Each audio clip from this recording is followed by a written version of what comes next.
बहुत इंपॉर्टेंट गर्भ के मासानुमासिक विकास के जो क्रम है उसमें प्रथम मास में चरक ने बताया कि घेटभूत होता है गर्भ, और चक्रपाणि ने इसके बारे में बोला गया कि घेटभूत इति श्लेष्मभूत, तो मतलब जो घेटभूत है वो बेसिकली एक श्लेष्मा का पिंड है, और सुश्रुत ने इसको बोला है कल्लम जायते। ठीक है, तो पहले हम एक आचार्य का देख लेते हैं। तो घेटभूत पढ़ा हमने, और द्वितीय में हमने पढ़ा कि घन पुरुष घन का आकार का होगा तो पुरुष होगा, पेशी के आकार की स्त्री होगी, अर्बुद के आकार का होगा तो नपुंसक होगा। तृतीय में मास में हमने सर्वेंद्रियाणी सर्व अंग उत्पन्न हो जाते हैं और दोहृद की अवस्था आ जाती है, चरक तृतीय में बोलते हैं, सुश्रुत बाद में, दोहृद फोर्थ में बोलेंगे। चतुर्थ मास में गर्भिणी ज्योति गुरु गात्रता हो जाती है। पंचम मास में गर्भ मास शोणित उपचय हो जाता है और गर्भिणी कार्य होने लग जाती है। षष्टम में गर्भ का बल वर्ण उपचय हो जाता है, गर्भिणी के बल वर्ण की हानि हो जाती है। सप्तम मास में सर्वभाव उत्पन्न हो जाते हैं और गर्भिणी जो है वो क्लांततम थके थके रहती है। अष्टम में जो है वो मुहुर्मुहु युक्ता भवती, मुहुर्मुहु कलमा जो होता है ओद, मतलब थोड़ी देर में उसको लगेगा अच्छा हो गया सब कुछ, थोड़ी देर में उसको गलत लगेगा। तो बेसिकली क्या है कि वो ओज स्थिर होता है, तो गर्भ में कभी माता में और कभी गर्भ में और ओज की मूवमेंट होती है। और 9th में प्रसव चरक ने मान लिया है।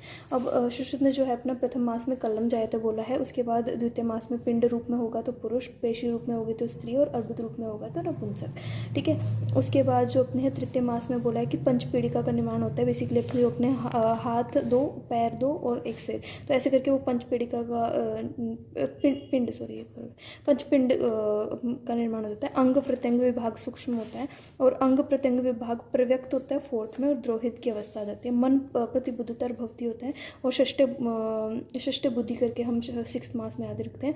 और 7th में जो है सर्वांग अंग प्रत्यंग विभाग प्रव्यक्त हो जाता है, और काश्यप ने बोला है कि गर्भ जो है त्रिदोष युक्त होता है इस वक्त पे 7th मास में। और अष्टम में ओज में अस्थिर जो होना वो सुश्रुत ने भी माना है। और नरित्र, अगर इसमें अगर बेबी का बर्थ होता है तो नरित्र के भाग का बच्चा मान के नरित्र की बलि देनी होती है उनके।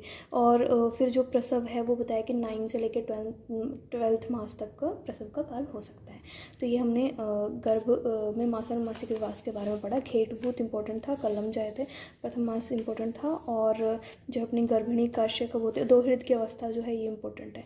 और सर्व अंग विभाग सूक्ष्म होते हैं तृतीय में, प्रव्यक्त होते हैं चतुर्थ में, और प्रव्यक्तर हो जाते हैं 7th में। ठीक है, ये इंपॉर्टेंट था।